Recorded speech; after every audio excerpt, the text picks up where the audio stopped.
Hey everybody, Tim Sisler, Arthur Solomon with the Solomon Group, and today we're going to be talking with Ammie Spahr. Hi everyone. We're lucky Kim enough for her Smith to... is also here. Her secret weapon. She brought her along. Yeah, I needed a partner in crime. Yeah, she knows that Kim always beats me, so... Yeah, so it's going to be the girls against the guys. Yeah. Yeah, and I apologize up front for my voice. I have a little sinus infection and it won't go away. Oh no. So I going sound around right bad. now. Should I give him a mask? No. I just hate my voice when it sounds like this, but who cares? We're going to have fun. That's You guys right. ready? Yeah, we're ready. Today we're going to talk about a couple different topics. One of them is why college is overrated, school loans, and current market updates in real estate. So why don't you tell us a little bit about yourself, Ammie? How long you've been doing this? What you were doing before this? Okay, well, it's your turn and it's open. Well, I'm Ammie Spahr and I sold real estate at the beginning of my career way back when. And now I've been a loan originator for 34 years. I have 2 children. I have a husband of 30 years and we live in the Green Inn High School District. I've been a soccer mom, a baseball mom, a gymnastics mom, a swim mom, so bowling, I think, maybe Paige bowled, I don't know. But yeah, so I wear lots of hats. Yeah. Yeah, so, and I don't, Well, you've worn hats in the past, when you were a realtor, then... This is a wig, by the way. So. Yeah, I will. Yeah, I busted it today. Let's see. Okay, let's see. Well, I wanted to talk to you about a couple things, actually. So, first, that Reno loan. Is it still open? No. We have solid. Oh, okay, good. Oh, yeah, renovation. I have a specialist. His name's Zach Johnson. He takes care of our renovation loans. And what's so unique about the renovation loan right now is that my FHA buyers, and I'm assuming all lenders, FHA's buyers, are having a problem getting under contract in the seller's market. When you say that, yeah. So we've coupled the renovation loan to go after these listings that have been listed for 30 days or more, because typically those are the properties that aren't selling because why? Condition. The condition of the property. So typically FHA, if you're approved for a reno. And there's several different layers of renovation now. So that's where the confusion comes in. Right. If you just need like carpet, paint, maybe the new kitchen or the new roof or, furnace, it's easy breezy. But if you want to totally gut a property and really go for it, that's a little bit more in depth, but it can be done. So just walking through the program up front, knowing the insides and outs of what you're getting yourself into, all the renovation costs are incorporated in the loan. So you don't have to have all that extra money, which is nice. You can do 3.5% plus your closing costs. And typically on those houses, the seller will participate when you say in closing costs. Yeah, a lot of times. So, you can still get into the property with low money down. So it just is another way for you to beat this market. Sure. We're always looking for a way to help the sellers, right? And let's just sell renovation and help them sell their houses quicker. Well, then you also get into the idea that, because people who buy houses to flip them, they buy houses to put the work into it and then capitalize on the money that they're going to make on it. Yeah. So if you buy a house with a Reno loan, then you're going to finance all the repairs. Your house has already appreciated a ton in value, not just for the amount of the repairs usually, but a lot of the times to and meet the value will go up. And what's so nice is that you as the realtor can start improving this market and improving the neighborhoods by doing renovation. So you take that eyesore, right, on a nice street, you couple that with an FHA buyer and you fix it up and now you've improved the property. Who's going to be the hero for that?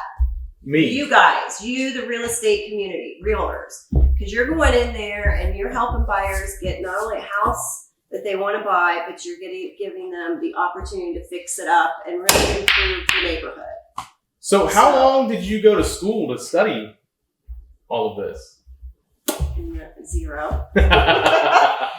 Just good work ethic. Right. Yep. So. And you were just nominated, I don't know if it's nomination, top 1% of mortgage lenders in the United States, which is very impressive. Yes. So. Thank you. That's huge, actually. Yeah, that's not just with Loan Depot. That's the entire nation, all loan officers in the country. Top 1% in Clark County. You got to be doing something right if you're going to be the top 1%. Yes. Just saying. There's a Can't be a goofball off the street. Yeah. So, but tell us, it's college, and I know we were talking about Will, even him thinking about going to college and study. What do you think the college system is worth it to spend the money? Do you think there's value? I think if you have to have a college degree to enable yourself to do the profession that you want to do, like a nurse or a doctor or, some sort of skilled trade or, you need that degree. A lot of times, like my husband, for example, he has a psychology degree. He spent 13 years going to school. He got his degree and he doesn't even do anything with psychology. But because he had that degree, probably helped him land that first job at Right Pat, because he had a degree. It didn't particularly be in the field that he's in. I mean, he's an IT guy now. Personally, I don't think it's all cracked up to be, especially when you're going for a degree that's like something that you may only make $40,000 or $50,000, if that, and pay $100,000 worth of student loan debt just for the experience. Your best choice is to go to a local community college and support your local community and go to the local community college, cheaper, live at home. I'm sure your parents won't care because you're saving them money or saving yourself money, because what happens is I see so many people rack up these student loan debt and they come to try to buy a house and they can't afford the house because they have so much student loan debt. And then I go to look at the profession and it doesn't mirror. 90% of them don't even get the degree, but they have $40,000 and $50,000 and $60,000 worth of student loan debt. So I just think that first year out of high school, really, unless you have academic scholarships and you have a big scholarship or whatever, that local community college is your best bet. It's cheaper, it's wiser, and then if it's something that you want to build on, then you go to the community, the big 4-year college if that's what you want. I'm sure you have a friend that's at one of the 4-year colleges that you can join them on the weekend and have that experience for free. Or you just get into sales like you did. Yeah, you don't really need a degree to get into sales if you have good work ethic and you're focused and driven. But kids nowadays, they don't really have that as much as they did when I was a teenager. So it's, something that should be taught in high school, skilled trade. I mean, we are desperate for skilled trade. Big time. Joint vocational high schools are the best bet if you're not college bound type person like me. I didn't care for school. I didn't do well in school. I mean, I did well in my business courses and things like that, but I just didn't like it because I was wanting to make money. I had 3 jobs at 16. I knew at a very young age, if I didn't do it for myself, no one else would. So I had more of a drive and ambition to go out there and build this career that I have built. Because I knew no one was going to hand it to me. And I wasn't a school person. I'm not I'm a street smart person. So, and I think that's got me a lot further than if I was, had went to school and got a degree. So not discounting a degree by any means, but just be careful with the student loan debt. Make sure that if you're going to get $80,000 worth of student loan debt, make sure that your income is going to support that. A lot of times these kids get these student loans and they use it for pizza. Right. Well, I feel like there's not real very good education on what these student loans are going to do and how they're going to affect your life. Exactly. And a lot of people understand at that very young age, the interest rate. Let's say it's a 10% interest rate. Yeah. They assume that it's $10,000 every $100,000. Yeah. But really, that's going to more than double what you owe. Yeah. And I see so much student loan default. Mm-hmm. The servicing companies of these student loans, they don't manage these debts very well with the consumer. So a very high percentage of my clients, they don't even realize they have defaulted student loans until I tell them. Well, I thought that was in forbearance. Oh, I thought, that I was forgiven those loans. Well, no, they've been turned over to a collection agency. And now you're not able to buy a house because those either have to be paid off in full or they have to establish what's called a rehab loan, where they take the student loans out, rehab them into consolidation and pay them on time for 12 months. But they're sticker shock when they see that they have thousands of dollars in defaulted student loans because they don't realize how much they take out every single year. And like I said, I've seen evidence that student loans are used more than for tuition. They're used for, food and clothing and sustaining their livelihood while they're going to school. And I get that, but at the end of the day, at what cost? Yeah. So I've consulted with parents about this on several occasions. And like I said, I just think it makes sense for either a gap year, because my son says, I don't know what I want to be when I grow up. I'm only 18. I'm still a kid. I'm like, well, you want to go to college? You can, but he can go, try it out for one semester, see if he's going to like it. But he's got to have some sort of end game if we're going to pay as a parent for his education, because it's not going to be, just going off to college and having fun with my money, because I've worked hard for my money. So you're going to have to show me some results, because if not, you're coming back home, you're living at home, and you're going to community college, or you're going to get a job. Right. So those are hard conversations that you have to have with your kids. And every kid doesn't, step into college to fail, right? I mean, that's not the whole vision for your child. You want them to succeed, but you also have to tell them about real life, Right. That this is not just going to a dorm and partying with your friends. You have to, open the book. You got to go to classes, and you have to study. And C's do get degrees. I mean, this is what these kids say today. Yeah. I'm like, okay, I guess so, but don't you want more for your life? So you're going to go into sales. That's where the money is. It really is. If you're a great talker and your product knowledge and you have a passion for helping people, regardless of what you're selling. Become a TikTok star. I have Right. a million followers. Yeah. That's like a dream. Yeah, my name on there too, right? No. I'll tell you later. Okay. I don't know if are we allowed to use foul language? No. Okay. It's We'll go family back. friendly. But at any rate, You haven't invested I really just, want these kids to triple think about the student loans. Because parents will say, "Oh, we'll pay them. We'll get the parent assist loan," and then the parents have issues, divorce, bankruptcies, or whatever, and then they can't help these kids pay their college tuition, and then it falls on them. And they're like, but they'll say, "Well, my mom and dad paid that payment, or my mom and dad were supposed to pay that payment. I had no idea it was in collections." I mean, this is things I hear every day. So you have to use on an FHA loan, you have to use 1% of the balance as a payment, unless you can provide evidence that it's in a forgiveness plan, because certain income or certain professions have this forgiven plan that's been implemented by the government. And then, depending on what they do for a living. And then there's also standard payments. And if that standard payment after the forbearance agreement is less than the 1%, you can use it.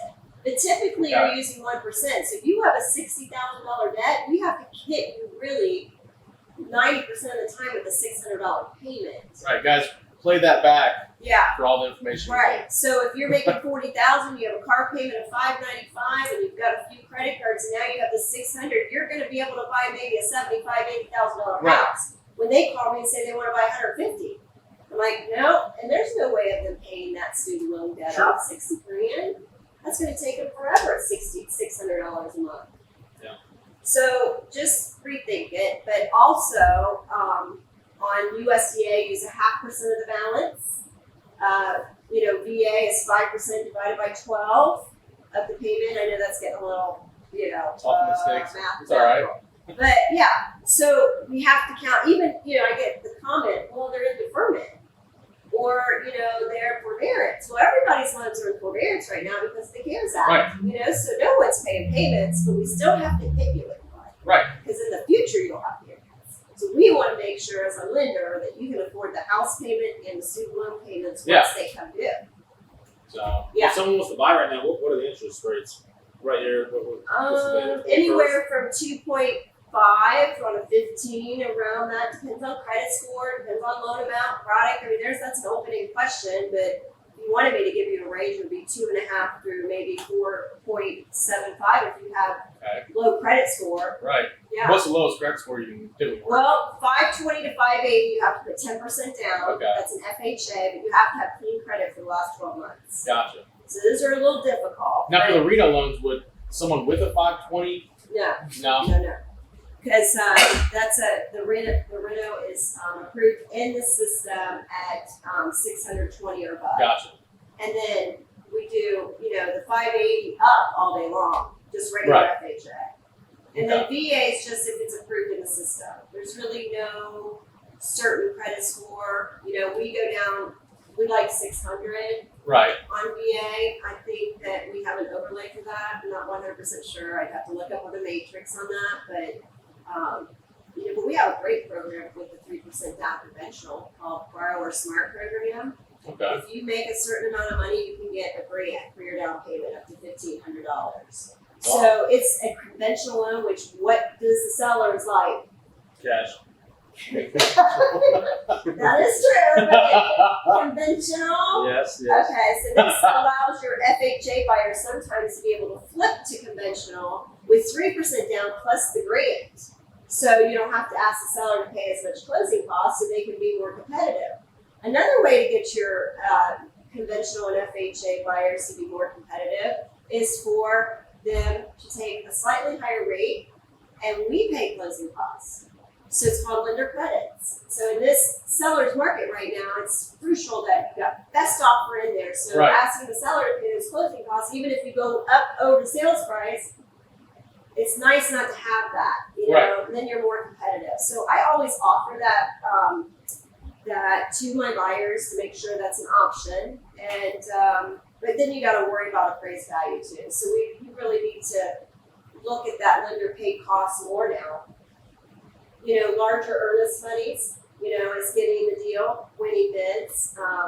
I send a video out with every buyer. You've seen the videos to send to the seller. Oh yeah. Kind of gives them a relationship right off the bat with me. So we're just, we strive for excellence on my team. You've got a great team, so Shauna and Zach and yourself. Yep, just the three of us. You guys are small but mighty. Yes. Yeah, big time. Yeah. Top 1% for how many years? I don't know how many years, but I've won it quite a few times. Yeah. And but it's just that award just shows how hard that I work, because I don't work for a brick and mortar. Right. I don't have those retail customers coming in the bank and saying, "Hey, I want to do a mortgage with you." I have to hustle just like you guys and go prospect and get my own business. And there's only a couple of us here in town that do that actually, and we both are the only ones that are in the 1%. Yeah. So I think when you have skin in the game, and you have to prospect all the way around. You're not sitting in an office or anything like that. It gives That's what I was doing right before we started the podcast. Just gives you more push to be more focused on getting the deal and asking for it. Out of sight, out of mind. Same with buyers, right? Same with sellers. Mm-hmm. Got to stay in front of them. You'll unashamedly ask for reviews. No shame in your game. Yeah. That's one thing. You're just, you just ask. If you want it, you'll just ask. Yeah.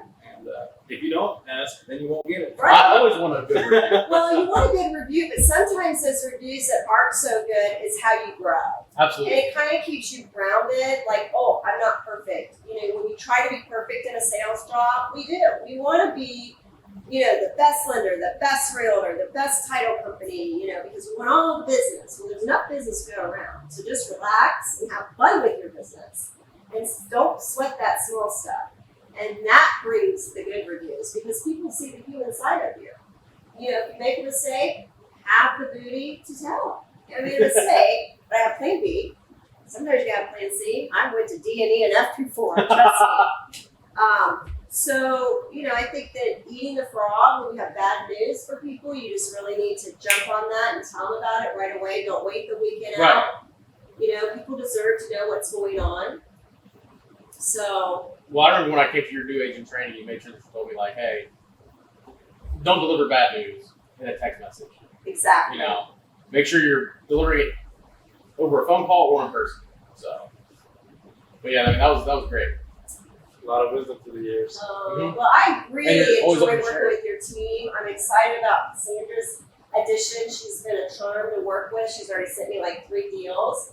I'm super excited about, Matt. You just found out this week and he's sort of related to me. Yeah, it's all crazy. It's such a small world. So we're like a family. Yes, we Yeah. are. Yeah, extended family. We are. I love you guys so much. Love you too. Love you too. Okay. Whose shot is it anyway? I don't know. It's Kim's. Yeah, I think it's. Oh, have you been keeping track? It's. Well, she got.